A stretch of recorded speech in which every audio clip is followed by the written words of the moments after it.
আসসালামু আলাইকুম। উপস্থিত ডাক্তার ভাই বোনেরা, আজ রোগীলিপিকরণ সহজ 209 নাম্বার ক্লাস। রোগীলিপিকরণ সহজ 209 নাম্বার ক্লাস। নতুনদের জন্য রোগীলিপিকরণ সহজ 12তম ক্লাস। অনলাইনে রোগীলিপিকরণ সহজ 209 নাম্বার ক্লাস, আর নতুনদের জন্য রোগীলিপিকরণ সহজ 12তম ক্লাস। অডিয়েন্স, গতকাল পর্যন্ত 208 নাম্বার ক্লাসে আমরা কি আলোচনা করছিলাম একটু লিখে জানান। গতকাল পর্যন্ত রোগীলিপিকরণ সহজ রোগীলিপিতে কত নাম্বার ধাপ পর্যন্ত গতকাল আলোচনা করছিলাম? রোগীলিপিতে কত নাম্বার ধাপ?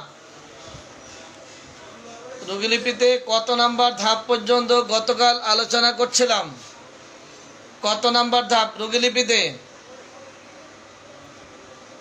কত নাম্বার ধাপ পর্যন্ত গতকাল আলোচনা করছিলাম? যাদের জানা আছে একটু লিখে দেন।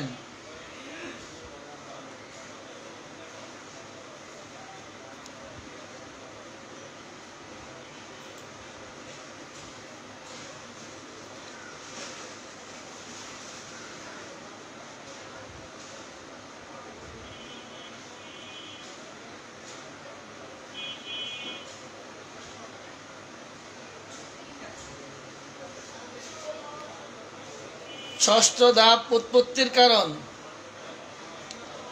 জি, ষষ্ঠ ধাপ উৎপত্তির কারণ। উৎপত্তির কারণের মধ্যে আমরা কয়টি ধাপ আলোচনা করছিলাম? উৎপত্তির কারণ হিসাবে কয়টি ধাপ আলোচনা করছিলাম? কয়টি ধাপ ছিল? উৎপত্তির কারণে ধাপ ছিল কয়টি?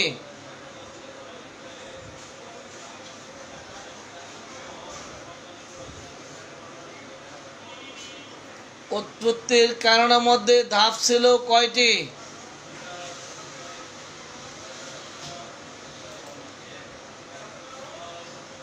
উৎপত্তির কারণে ধাপ ছিল 24টি। আজকে আমরা আলোচনা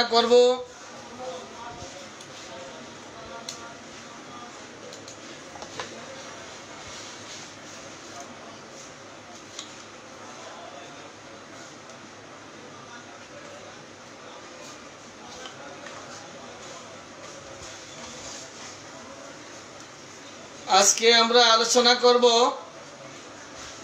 সপ্তম ধাপ। অডিয়েন্স, সপ্তম ধাপটি কি? রোগীলিপিতে সপ্তম ধাপটি কি?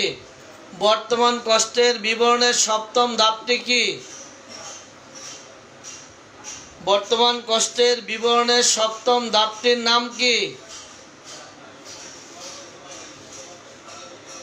রোগীলিপিতে বর্তমান কষ্টের বিবরণের সপ্তম ধাপটির নাম কি?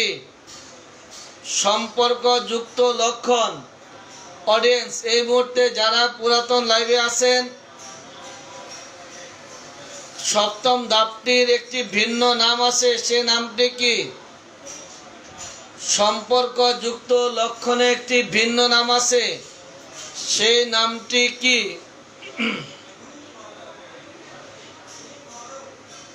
সম্পর্কযুক্ত লক্ষণে একটি ভিন্ন নাম আছে, তা যাদের জানা আছে একটু দ্রুত লিখে দেন। সম্পর্কযুক্ত লক্ষণে একটি ভিন্ন নাম আছে, ভিন্ন নাম যাদের জানা আছে একটু লিখে দেন। সম্পর্কযুক্ত লক্ষণে একটি ভিন্ন নাম আছে, যাদের জানা আছে লিখে দেন। জানা আছে কেন? সম্পর্কযুক্ত লক্ষণে একটি ভিন্ন নাম আছে, তা লিখে দেন। সম্পর্কযুক্ত লক্ষণে একটি ভিন্ন নাম আছে, বলেন তো কি?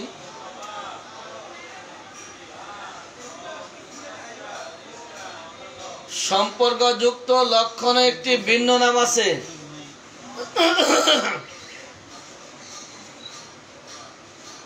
এই মুহূর্তে যারা পুরাতন লাইভে আছেন একটু লিখে দেন, সম্পর্কযুক্ত লক্ষণে একটি ভিন্ন নাম।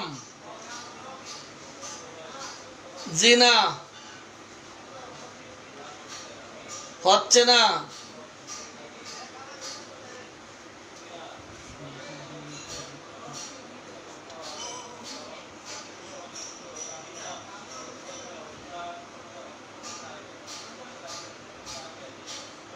কি লিখছে? রেফারেটরি ক্লাসগুলো একটা নির্দিষ্ট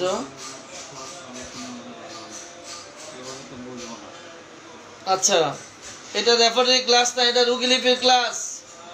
রেফারেটরি ক্লাসে যাব পরে।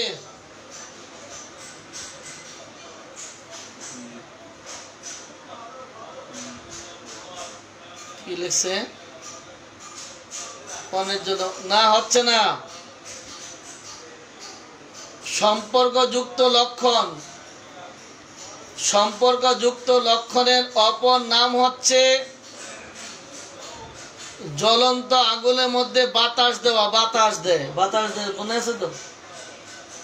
হ্যাঁ, বাতাস দেওয়া। ওই যে আগুনের কয়লার মধ্যে বাতাস দেয়, বাতাস। স্বামী স্ত্রী ঘরে আগুন জ্বলছে, দুইজনের ঝগড়া চলছে। এই অবস্থায় পাশের ঘর থেকে এসে আরেক ভাই বলতে শুরু করলো, এই ভাবি ভালো মানুষ দেখে আমি আপনি খায়া গেলেন। এই ভাবির মতো ভালো মানুষ আছে বিদায় আপনি এত কিছু করতে পারলেন। বাতাস দেয়, বাতাস। পাশের ঘরে ঝগড়া লাগলে আরেক ঘর থেকে এসে আরেক ভাবি বলতে শুরু করে, এই ভাই ভালো মানুষ দেখে আপনি ভাবি খায়া গেলেন। ভাই ভালো মানুষ তো? বাতাস দেয়, বাতাস। আগুন জ্বলছে ঘরে, পাশের ঘর থেকে এসে বাতাস দেয়। এটার নাম হচ্ছে সম্পর্কযুক্ত লক্ষণ। অর্থাৎ রোগীর রোগ লক্ষণ যখন চরম অবস্থা ধারণ করে, ঠিক ওই সময় বর্তমান যে সমস্যাগুলি আছে তার সাথে আরো অন্য একটি সমস্যা যোগ হয়।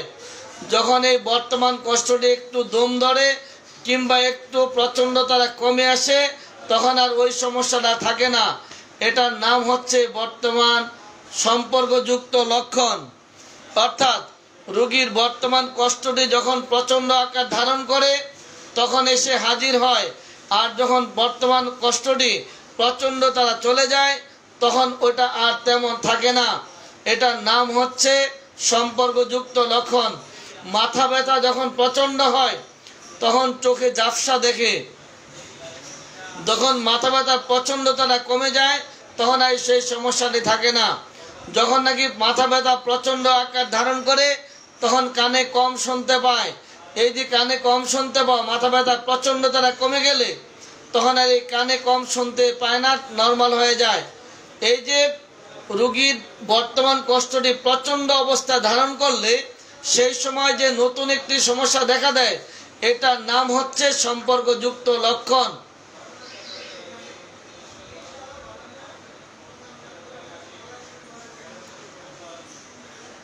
অডিয়েন্স, বাতাস দেয়, কাটা গায়ে নুনের ছিটা, একেবারে সঠিক।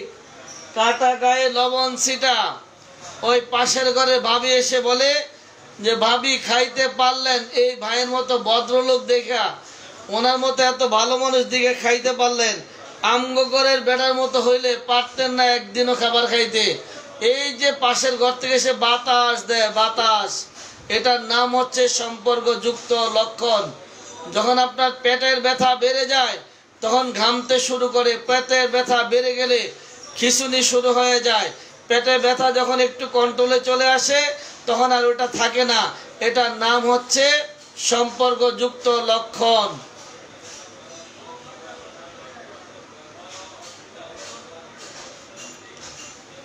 অডিয়েন্স, আমি এতক্ষণ যা বললাম বাতাস দেওয়া, এই বাতাস দেয়, বাতাস রোগ যখন প্রচণ্ড অবস্থা ধারণ করে তখন কিছু লক্ষণ এসে হাজির হয়, আবার যখন এই প্রচণ্ডতাটা কমে যায় তখন আর সেই লক্ষণই থাকে না।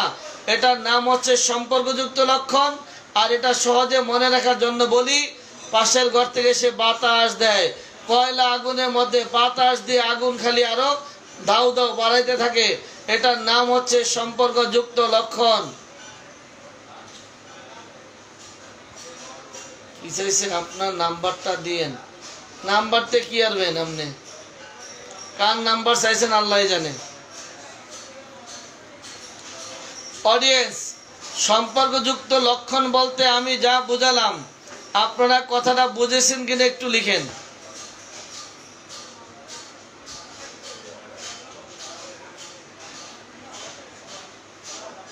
যেমন মাথা ব্যথার সাথে চুল পড়ে যাওয়া, চোখে ঝাপসা দেখা, চোখ থেকে পানি পড়া, বমি বমি ভাব হওয়া, খাবারে অরুচি, দুর্বলতা, এই মাথা ব্যথা যখন প্রচন্ড হয় এই সমস্যাগুলি দেখা দিতে পারে। মাথা ব্যথার সাথে, যে কোনো ব্যথার সাথে অবসতা, শীতার্থতা, ঠান্ডা হয়ে যাওয়া, গরম হয়ে যাওয়া, অনুভূতিহীন হয়ে যাওয়া, খিঁচুনি হয়ে যাওয়া, অজ্ঞান হয়ে পড়ে যাওয়া, এগুলি হচ্ছে আপনার ওই যে বাতাস দেয়, বাতাস সম্পর্কযুক্ত লক্ষণ।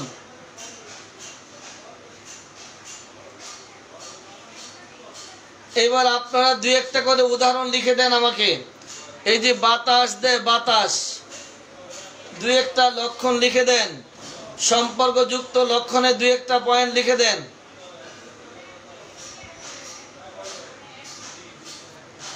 এই যে বাতাস দেয়, এই বাতাস বুঝেছেন কিনা দ্রুত সবাই লিখুন। বাতাস দেয়, বাতাস, তাড়াতাড়ি লিখুন, বাতাস দেয়।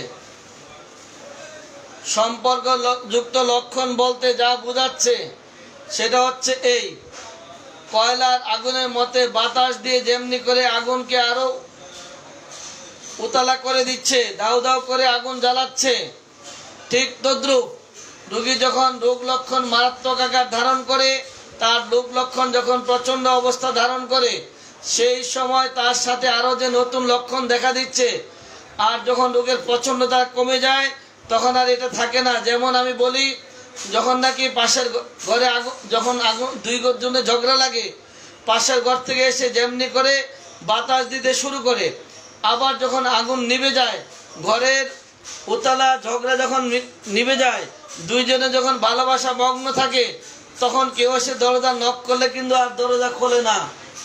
যখন ভালোবাসা চলতে থাকে, পাশের ঘর থেকে এসে ধোঁয়া দেওয়ার, বাতাস দেওয়ার অবস্থা থাকে না।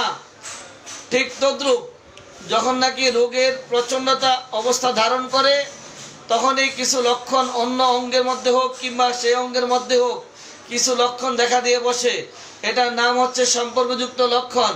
আর যেমনি করে দুইজনের ভালোবাসা চলতে থাকলে তখন পাশের ঘর থেকে সে বাতাস দেওয়ার সুযোগ থাকে না, অর্থাৎ সেই সময় সম্পর্কযুক্ত লক্ষণ অবস্থান করে না। বুঝলে বলেন, না বুঝলে তাও বলেন। বুঝে থাকলে লিখুন, না বুঝলেও লিখুন। সম্পর্কযুক্ত লক্ষণ,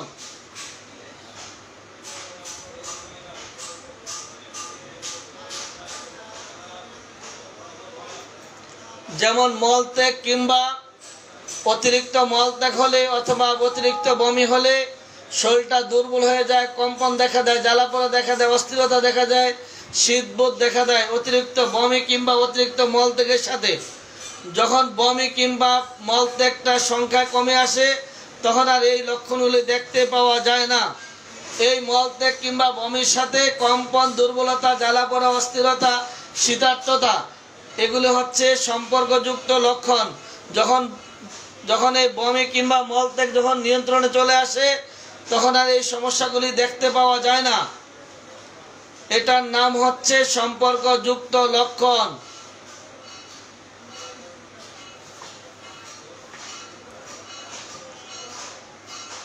এই সম্পর্কযুক্ত লক্ষণ বর্তমান কষ্টের বিবরণের মধ্যে কত নাম্বার ধাপ? সম্পর্কযুক্ত লক্ষণ রোগী লিপিতে কত নাম্বার ধাপ?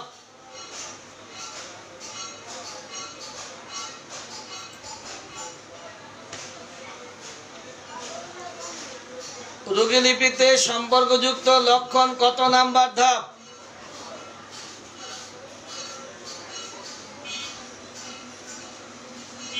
রোগী লিপিতে সম্পর্কযুক্ত লক্ষণ কত নাম্বার ধাপ? দুধের মাছি, বাবা।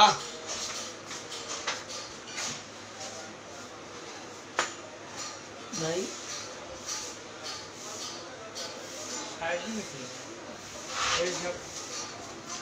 অডিয়েন্স, বর্তমান কষ্টের বিবরণের কত নাম্বার ধাপ সম্পর্কযুক্ত লক্ষণ? সপ্তম ধাপ। তাহলে এবার অষ্টম ধাপটি বলুন। না হলে চলবে।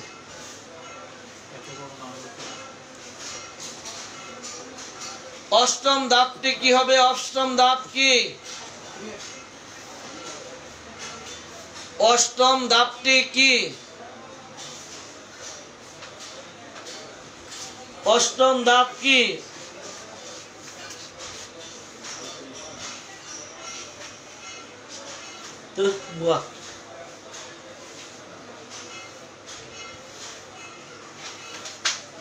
কত বললেন? অষ্টম ধাপটি কি? অষ্টম ধাপ কি? অষ্টম ধাপ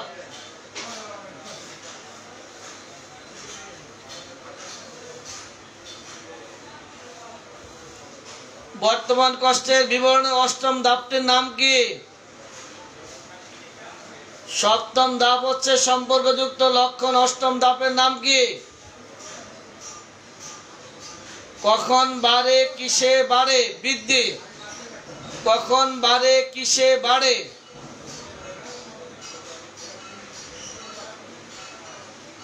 কখন বাড়ে, কিসে বাড়ে?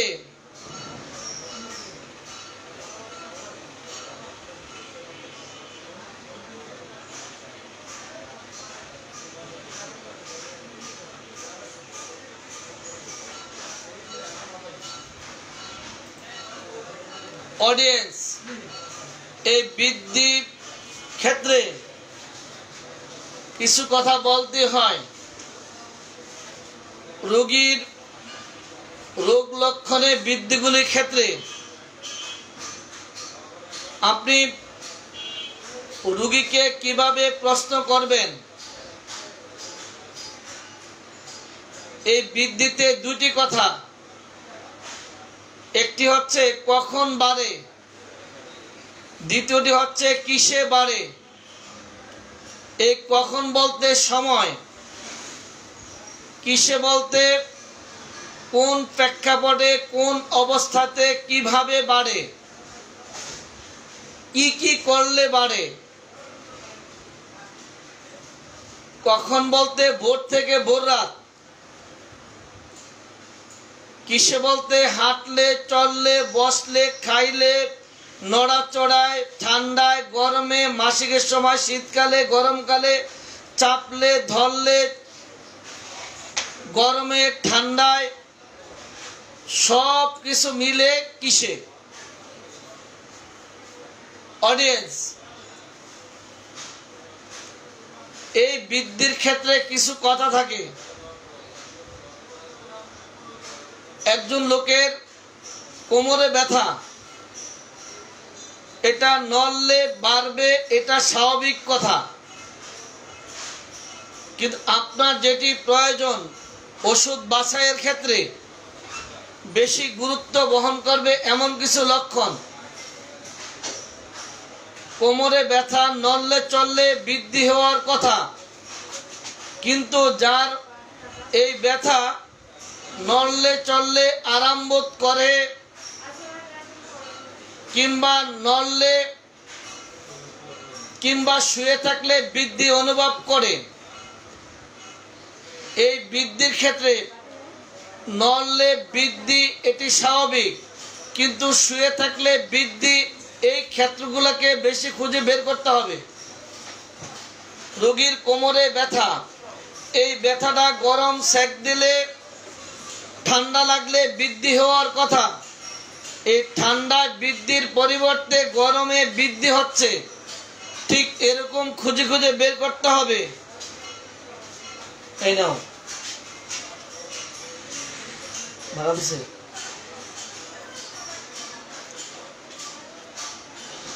রোগীর কষ্টটি হাতটা ভেঙে গেছে কিংবা আঘাত লেগেছে অথবা মোচড় লেগে হাতটার মধ্যে ব্যথা, যে কোনোভাবে আঘাত লেগে ব্যথা, এই ব্যথার স্থান চুপ চুপ রাখলে, স্থির রাখলে আরাম পাওয়ার কথা, কিন্তু এটা যত নাড়াচাড়া করা হয় তত আরাম বোধ করে। স্থির রাখলে কষ্ট বেড়ে যায়। আপনাকে এই যে রাজবৃদ্ধির কাছ থেকে আপনি অস্বাভাবিক শব্দগুলিকে বের করতে হবে, অস্বাভাবিকগুলি খুঁজে বের করতে হবে। যেই কাজটি সাধারণভাবে, যেমন ধরেন একজনের গায়ে চুলকানি, চুলকালে আরাম পাওয়ার কথা না, তার দেখা যাচ্ছে চুলকালে চুলকানি আরো বেড়ে যাচ্ছে। একজনের গায়ে খুব শীত লাগছে, ফ্যানের নিচে গেলে তার এই শীতবোধটা বেড়ে যাওয়ার কথা, তা না হয় ফ্যানের নিচে গেলে শীতবোধটা কমছে। একজনের খুব শীত লাগছে, চাদর দিয়ে জড়িয়ে রাখলে শীতটা কমার কথা, তা না হয়ে তাকে যদি খোলামেলা রাখা হয় তাহলে তার শীতটা আরো কম বোধ করে, শীতটা সে আরাম বোধ করে। এরকম বিপরীতমুখী লক্ষণগুলি খুঁজে বের করতে হবে। তার এই কিসে বাড়ে কখন বাড়ে, কিসে কমে কখন কমে, এই রাজবৃদ্ধির ক্ষেত্রে আপনাকে অস্বাভাবিক লক্ষণগুলি খুঁজে খুঁজে বের করতে হবে। সাধারণভাবে যে লক্ষণটি পাওয়া যায়, জ্বরের সাথে শীতবোধ, জ্বরের সাথে শীতবোধ, এই শীতটি তার ঠান্ডা খেলে শীতটা কমে, ঠান্ডা খেলে শীতটা বাড়বে এটা স্বাভাবিক, কিংবা ঠান্ডা খেলে শীতটা কমে এটা অস্বাভাবিক। এমন কিছু রাজবৃদ্ধি খুঁজে খুঁজে বের করতে হবে। অডিয়েন্স, রাজবৃদ্ধির ক্ষেত্রে আপনি কি খুঁজবেন? আমি এতক্ষণ যা বললাম আমার কথা বুঝতেছেন কিনা একটু লিখুন।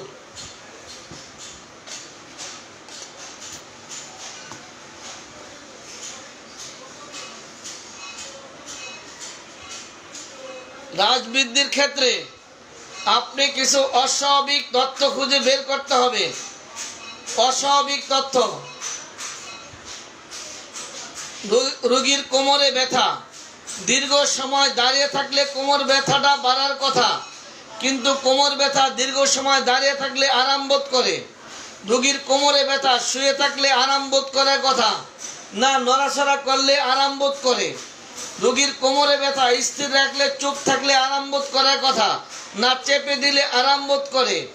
রোগীর পেটে ব্যথা স্থির চুপ করে পেটটা চাপ দিয়ে ধরে রাখলে আরাম বোধ করার কথা না, পেটের মধ্যে জোরে চাপতে থাকলে আরাম বোধ করে। এই যে যেটা যা স্বাভাবিকভাবে রাখলে আরাম বোধ করার কথা, তা না করে বিপরীতটা করলে আরাম বোধ করে, এমন কিনা এমন কিছু তথ্য খুঁজে বের করতে হবে রাজবৃদ্ধির ক্ষেত্রে।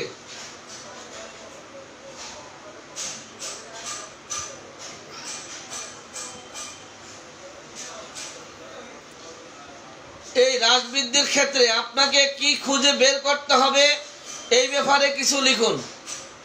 রাজবৃদ্ধির ক্ষেত্রে কি বের করবেন?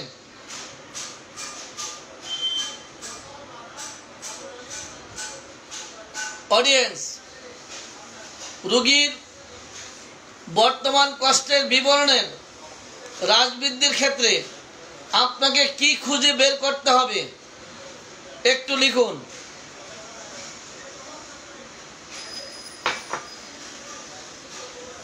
বর্তমান কষ্টের বিবরণের রাজবৃদ্ধির ক্ষেত্রে ভোর থেকে ভোর রাত একেবারে টাইম ধরে বের করবেন। রাজবৃদ্ধি কয়টা থেকে কয়টার মধ্যে বাড়ে, প্রত্যেকটা ঘন্টা হিসাবে আপনার রোগীর ওষুধ রয়েছে, আপনি একটু বের করে দেন তো।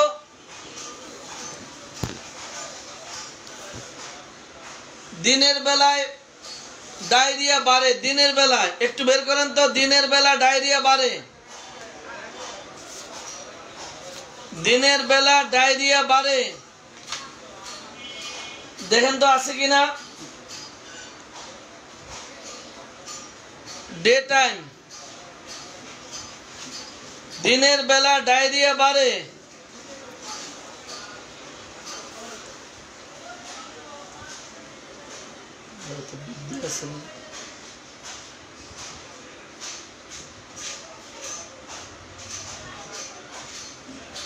দিনের বেলা ডায়রিয়া বাড়ে, দিনের বেলা ডায়রিয়া বৃদ্ধি পায়। পৃষ্ঠা নাম্বার কত? দিনের বেলা ডায়রিয়া বাড়ে, পৃষ্ঠা নাম্বার কত?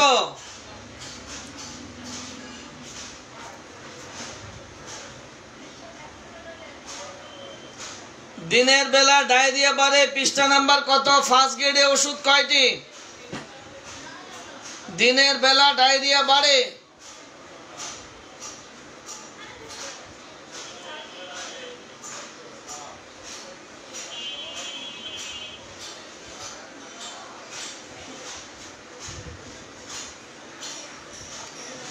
দিনের বেলা ডায়রিয়া বাড়ে।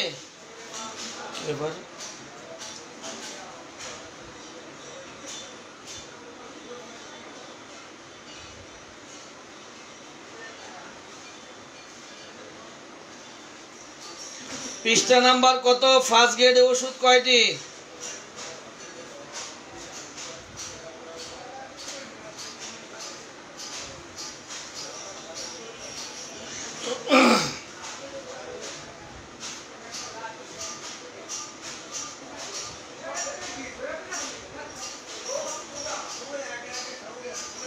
দিনের বেলা ডায়রিয়া বাড়ে, ফার্স্ট গ্রেডে ওষুধ কয়টি?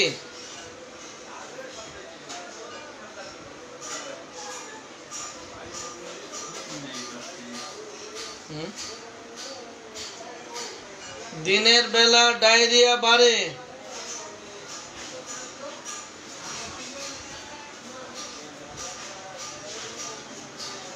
ভিতরে বলা মোবাইল কত কত।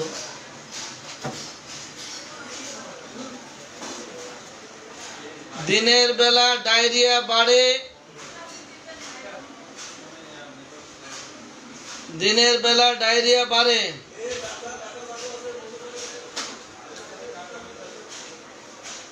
ফার্স্ট গ্রেডে ওষুধ কয়টি?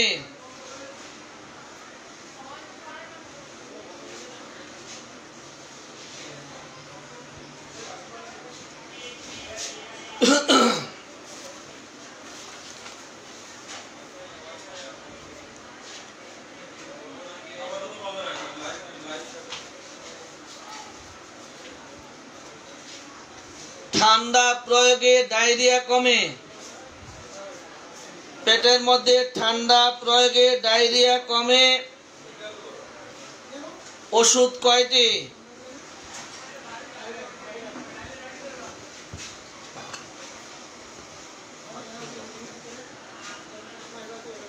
পেটের মধ্যে ঠান্ডা প্রয়োগে ডায়রিয়া কমে, ওষুধ কয়টি? বেশি মাত্রায় ইয়া করতেছে না।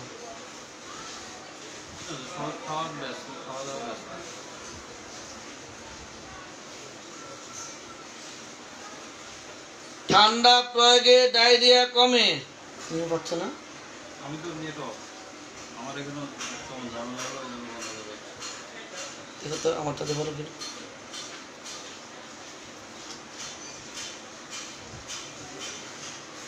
আমার এখানে আসছে দেখো।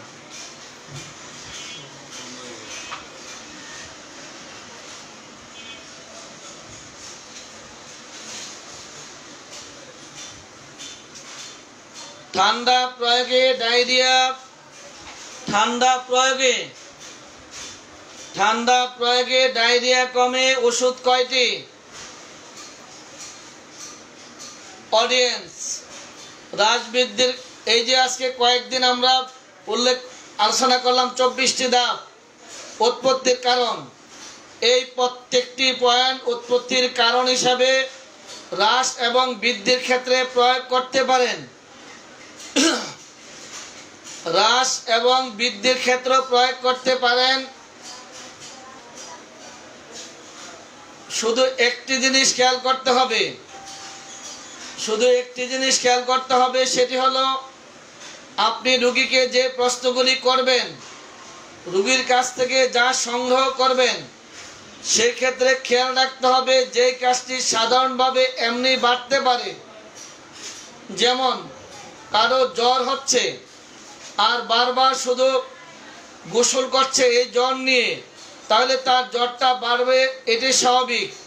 কিন্তু কারো যদি এই জ্বর অবস্থা গোসল করলে জ্বরটা কমে যায়, এরকম অস্বাভাবিক কিছু তথ্য যদি সংগ্রহ করতে পারেন হ্রাস বৃদ্ধির ক্ষেত্রে, তাহলে সেটি রোগীর ওষুধ বাছাইয়ের ক্ষেত্রে সংগ্রহ করা যায়, তাহলে সেটি ওষুধ নির্বাচনের ক্ষেত্রে, সেটি ওষুধ বাছাইয়ের ক্ষেত্রে বেশি কাজে লাগবে।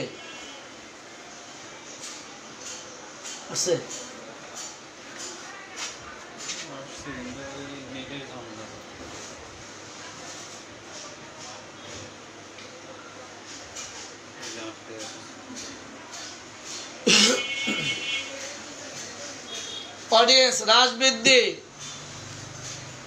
বৃদ্ধির ক্ষেত্রে যেগুলো ব্যবহার করবেন, এই গত কয়েকদিন উৎপত্তির কারণ হিসাবে যে 24টি ধাপ আলোচনা করেছিলাম, এই প্রত্যেকটি ধাপ আপনি উৎপত্তির কারণের ধাপগুলি হ্রাস ও বৃদ্ধির ক্ষেত্রে প্রয়োগ করতে পারেন। তাহলে উৎপত্তির কারণ যে ষষ্ঠ যে ধাপটি উৎপত্তির কারণ, সেটাই আপনি হ্রাস ও বৃদ্ধির ক্ষেত্রে প্রয়োগ করতে পারেন। হ্রাস ও বৃদ্ধি, হ্রাস বৃদ্ধির পরে 10 নম্বর ধাপটি কি হবে? সম্পূর্ণ লক্ষণ হচ্ছে আপনার 7, 8 আর 9 হচ্ছে উৎপত্তির কারণ, 8 আর 9 হ্রাস ও বৃদ্ধি। এবার 10 নম্বরে পূর্বে কি চিকিৎসা করেছেন, 10 নম্বর ধাপ, পূর্বে কি চিকিৎসা করেছেন। 10 নম্বর ধাপটি হচ্ছে পূর্বে কি চিকিৎসা করেছেন। পূর্বে কি চিকিৎসা করেছেন 10 নম্বর ধাপ। পূর্বে কি চিকিৎসা করেছেন 10 নম্বর ধাপ। এই 10 নম্বর ধাপ কেন জানবেন? রোগী পূর্বে কি চিকিৎসা করেছে, এটা আপনার জেনে লাভ কি? রোগী পূর্বে কি চিকিৎসা করেছে এটা জেনে লাভ কি? অডিয়েন্স, রোগী পূর্বে কি চিকিৎসা করেছে এটা জেনে আপনাদের লাভ কি?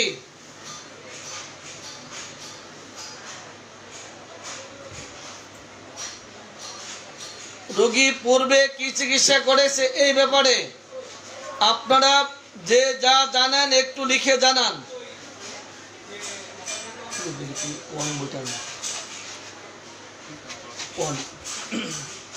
অডিয়েন্স, রোগী পূর্বে কি চিকিৎসা করেছে এটা জেনে আপনাদের লাভ কি?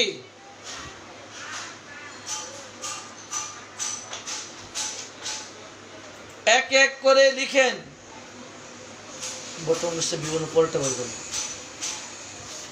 রোগী পূর্বে কি চিকিৎসা করেছে এটা জেনে আপনাদের লাভ কি?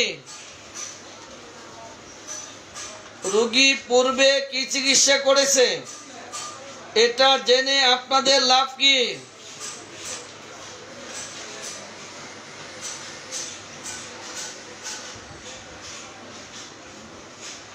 তাহলে আমি একটু ঘুরিয়ে প্রশ্ন করি, আপনারা জবাব দেন।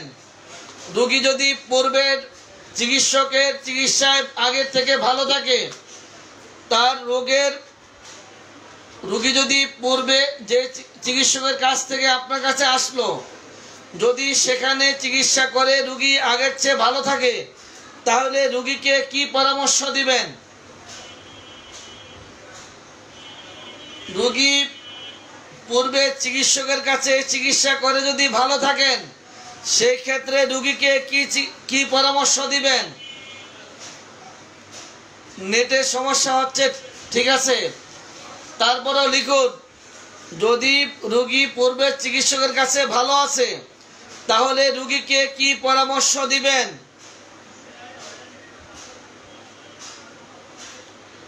তাড়াতাড়ি লিখুন, কি পরামর্শ দিবেন?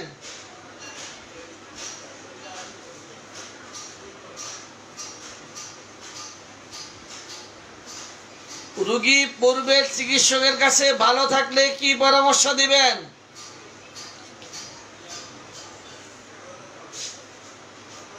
নিশ্চয়ই আপনারা লিখবেন যে রোগীকে পূর্বের চিকিৎসকের কাছে পাঠিয়ে দিবেন, তাই তো? আর রোগী যদি সেই রোগীর পূর্বের চিকিৎসক যদি অনেক দূরে হয় আর রোগী যদি সেখানে যেতে না চায়, তাহলে আপনি তাকে চিকিৎসা দিতে পারেন। এবার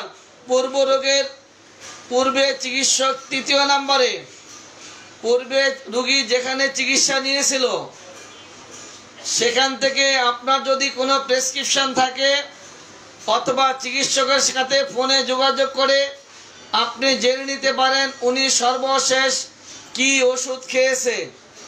যদি রোগী ভালো থাকে,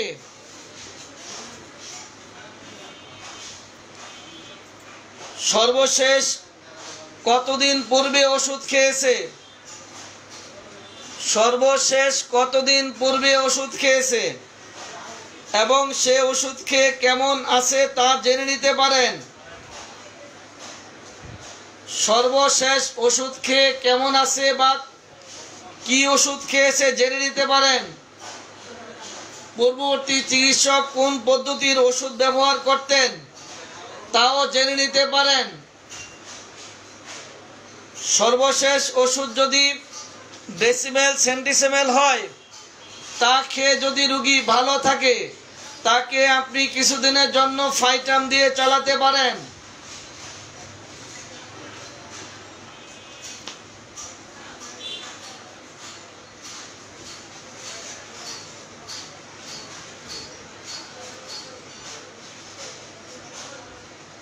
একটি বিশেষ দ্রষ্টব্য, আমাদের হোমিও ডাক্তারদের মধ্যে একটি বদ্ধমূল ধারণা আছে নতুনদের মধ্যে, রোগী যদি পূর্বে অন্যপ্যাথি থেকে ওষুধ খেয়ে আসে, তার অ্যাকশন কাটার জন্য অনেক ডাক্তাররা নাক্সবুম ব্যবহার করে থাকি।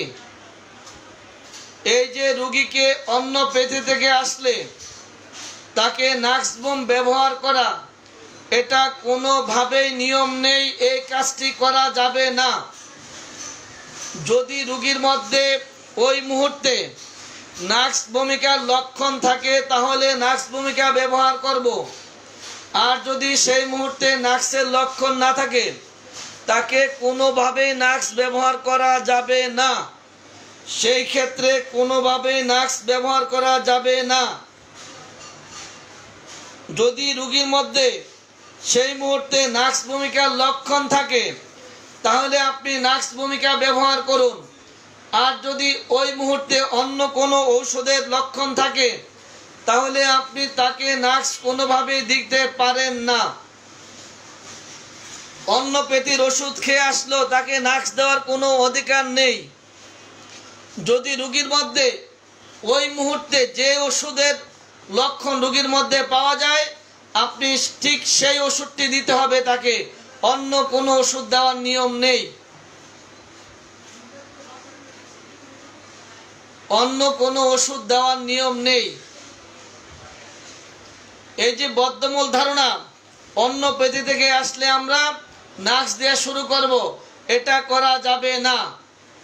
রোগী ওই মুহূর্তে যে লক্ষণ বহন করছে, যে লক্ষণ প্রকাশ করছে, যে ওষুধের লক্ষণ, সেটা দিয়ে আমরা শুরু করব।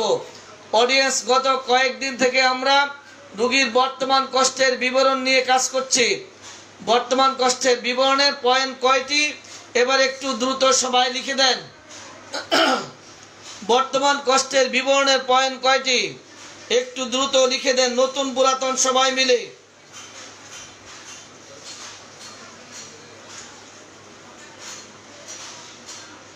তাড়াতাড়ি লিখুন। বর্তমান কষ্টের বিবরণের পয়েন্ট কয়টি? একটু দ্রুত লিখে দেন। 1 নম্বরে কোন অঙ্গে, 2 নম্বরে কতদিন, স্থায়িত্ব বিস্তৃতি, প্রকাশ অনুভূতি, উৎপত্তির কারণ, সম্পর্কযুক্ত লক্ষণ, কখন বাড়ে কিসে বাড়ে, কখন কমে কিসে কমে, কি চিকিৎসা করেছেন। অডিয়েন্স, বর্তমান কষ্টের বিবরণ, বর্তমান কষ্টের বিবরণ এই 10টি পয়েন্ট মুখস্থ করার জিনিস নয়।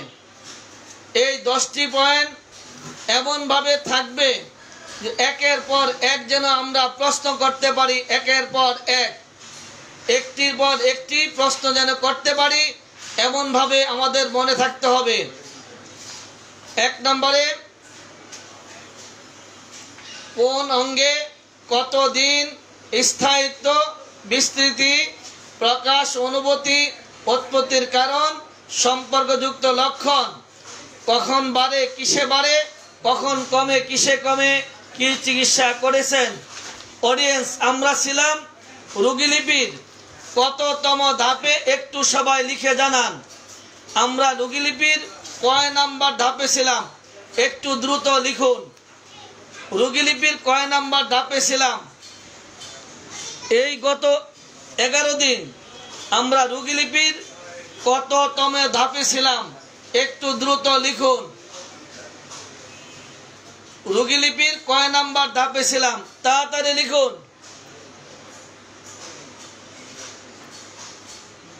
দ্বিতীয় ধাপ, চমৎকার, ডাক্তার তুষার বালা। দ্বিতীয় ধাপ, 1 নম্বরে ধাপ ছিল রোগীর পরিচিতি, 2 নম্বর ছিল বর্তমান কষ্টের বিবরণ।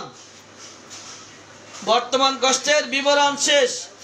এবার আমরা শুরু করব সার্বদৈহিক অবস্থা দিয়ে শুরু করব। তৃতীয় ধাপ হচ্ছে আমাদের সার্বদৈহিক অবস্থা। তৃতীয় ধাপ রোগীর সার্বদৈহিক অবস্থা। তাহলে 1 নম্বর ছিল বর্তমান কষ্টের বিবরণ। 1 নম্বরে বর্তমান কষ্টের বিবরণ, 1 নম্বরে রোগীর পরিস্থিতি, 2 নম্বর বর্তমান কষ্টের বিবরণ। এবার 3 নম্বর সার্বদৈহিক অবস্থা।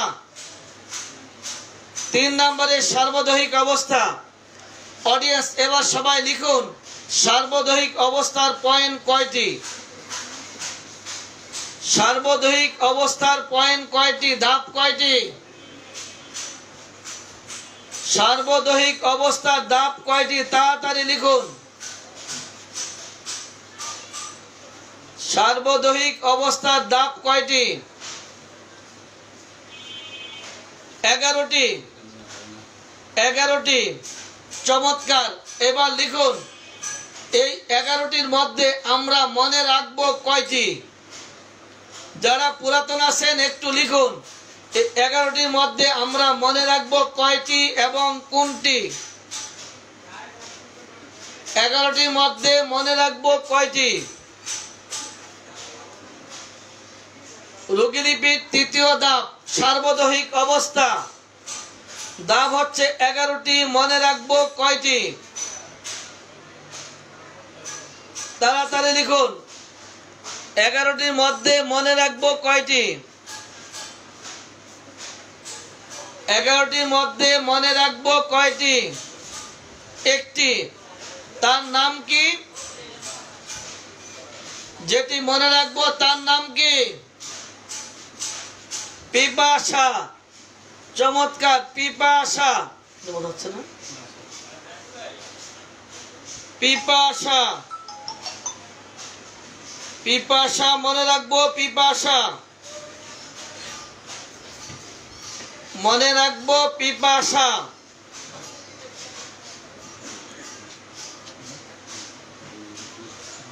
মনে রাখবো পিপাসা। 11টির মধ্যে একটি মাত্র মনে রাখবো, তার নাম হচ্ছে পিপাসা।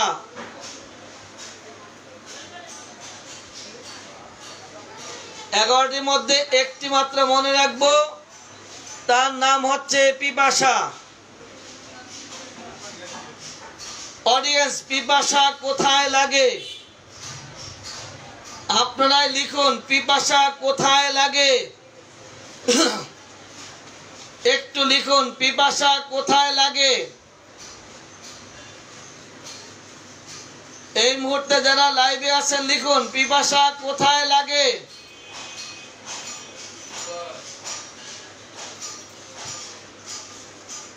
পিপাসা কোথায় লাগে? জিহ্বায়। চমৎকার, জিহ্বায়। পিপাসা লাগে জিহ্বায়। জিহ্বা থেকে কি পড়ে? জিহ্বা থেকে কি পড়ে? জিহ্বা থেকে কি পড়ে?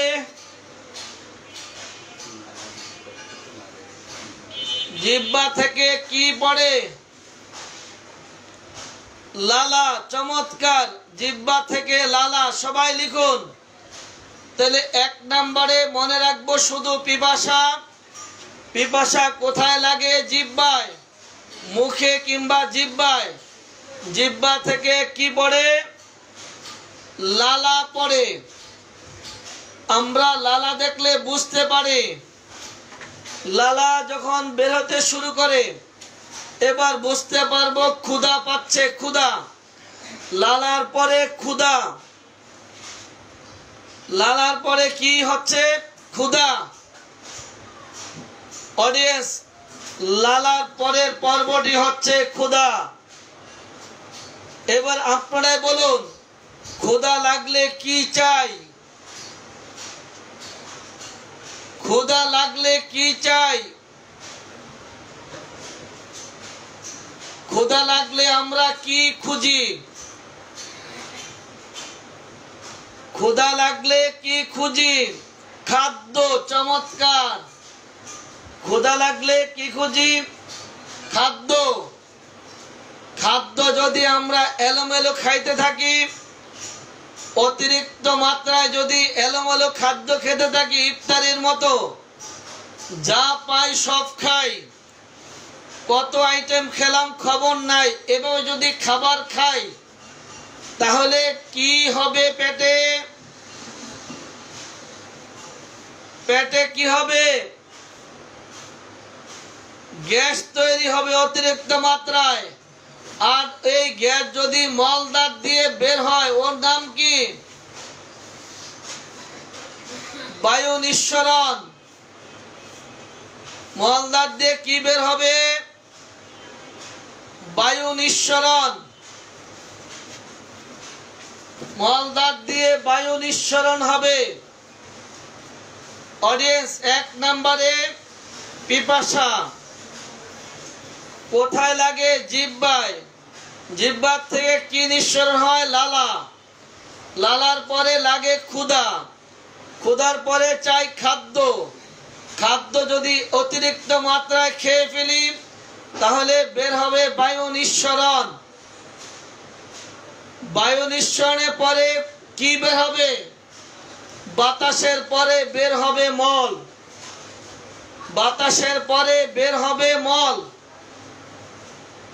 অডিয়েন্স, আপনি মল ত্যাগ করবেন, মূত্র ত্যাগ না করে কি পারবেন? একটু লিখেন তো, কে পারেন?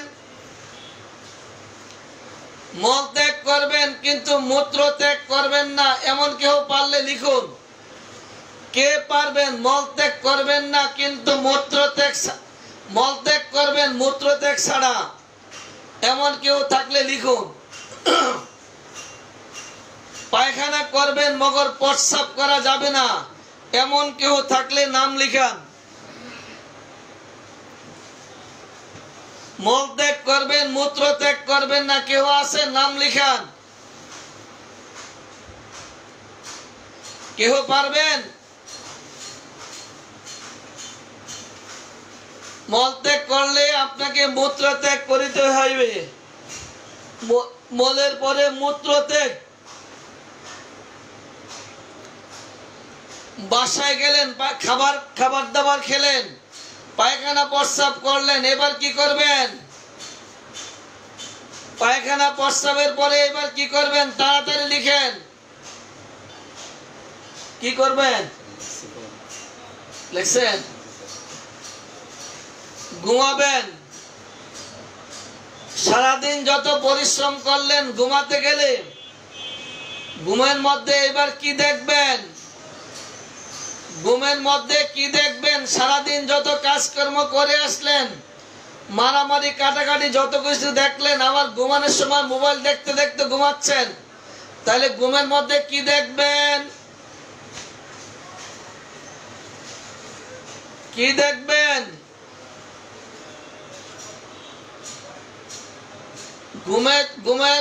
ঘুমে যাওয়ার সময় দুনিয়ার মারামারি কাটাকাটি যে মোবাইলে দেখে ঘুমাচ্ছেন, তাহলে এবার ঘুমের মধ্যে কি দেখবেন? স্বপ্ন দেখবেন। আর স্বপ্ন যদি এলোমেলো দেখতে থাকেন, স্বপ্নে শুধু আপনাকে দৌড়াচ্ছে, আপনি ভয়ঙ্কর স্বপ্ন দেখলে ঘেমে যাবেন। স্বপ্নের পরে এবার ঘাম, স্বপ্নের পরে ঘেমে যাবেন। 11টি হলো। এবার আপনারা সবাই এই 11টি একবারে লিখে দেন তো সবাই। পিপাসা, জিহ্বা, লালা, ক্ষুধা, খাদ্য, বায়ু নিঃসরণ, মল মূত্র, ঘুম, স্বপ্ন, ঘাম। এবার 11টা একবারে লিখে দেন সবাই, লিখুন। অডিয়েন্স, আমি কয়েকদিন আগে বলেছিলাম যে 210তম ক্লাসে আমাদের সকলের পরিচিত আমাদের আশিস শঙ্কর নিয়োগী স্যার, উনি ওনার বাস্তব জীবনের কিছু অভিজ্ঞতা শেয়ার করবেন আগামী দিন রাত 9:30টায়। আমাদের এই পেজের মধ্যেই ডাক্তার আহমদ হোসেন ফারুকি এই পেজে, আমার এই পেজের মধ্যেই আগামী দিন রাত 9:30টায় আমাদের সকলের পরিচিত মুখ আমাদের শ্রদ্ধেয় স্যার ডাক্তার আশিস শঙ্কর নিয়োগী, উনি আগামী দিন রাত 9:30টায় আমাদের এই ক্লাসে উনি ওনার অভিজ্ঞতা এবং এই বর্তমান করোনা নিয়ে উনি আগামী দিন রাত 9:30টায় উনি ক্লাস দিবেন। আগামী দিন রাত 9:30টায় আমাদের এই ক্লাসে স্যার অংশগ্রহণ করবেন। উনি আমাদেরকে এই করোনা সম্পর্কে, করোনা রোগীদের চিকিৎসার ক্ষেত্রে কিছু দিক নির্দেশনা দিবেন আগামী দিন রাত 9:30টায়। অডিয়েন্স, আজকের এই প্রতিদিন আমি একইভাবে বলি, আপনারা শেয়ার দিয়ে অন্য ভাইকে দেখার সুযোগ করে দিবেন, এই যে আমাদের ক্লাসগুলি চলতে থাকে।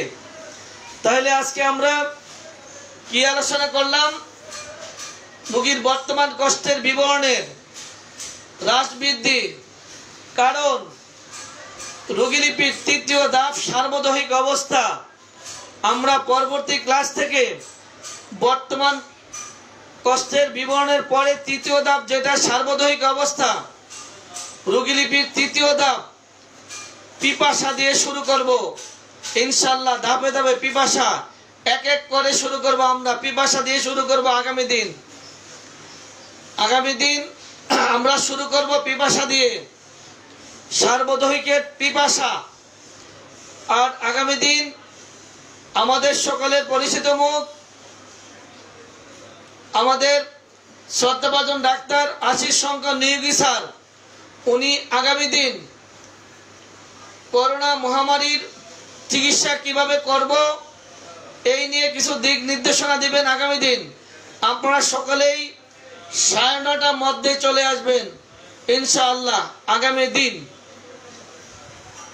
আর রেপার্টরির কিছু ক্লাস বাকি আছে, দেখি আগামী দিন থেকে আবার বেলা 3টার সময় নেওয়া যায় কিনা। সময় বের করতে পারছি না। এইদিকে 20 দিনের ক্লাস চলছে, আজকে 12 দিন। এসএসআরএফের রমজানের প্রথম অফার 20 দিনের 200 ওষুধ, কত 100 কত 80 চলতেছে, 176 কমপ্লিট। যারা এই প্যাকেজে ক্লাস করছেন সকাল 10টা থেকে একেবারে সেহরি পর্যন্ত, আজকে 12তম না, আজকে 12 দিন 176টি ওষুধ কমপ্লিট।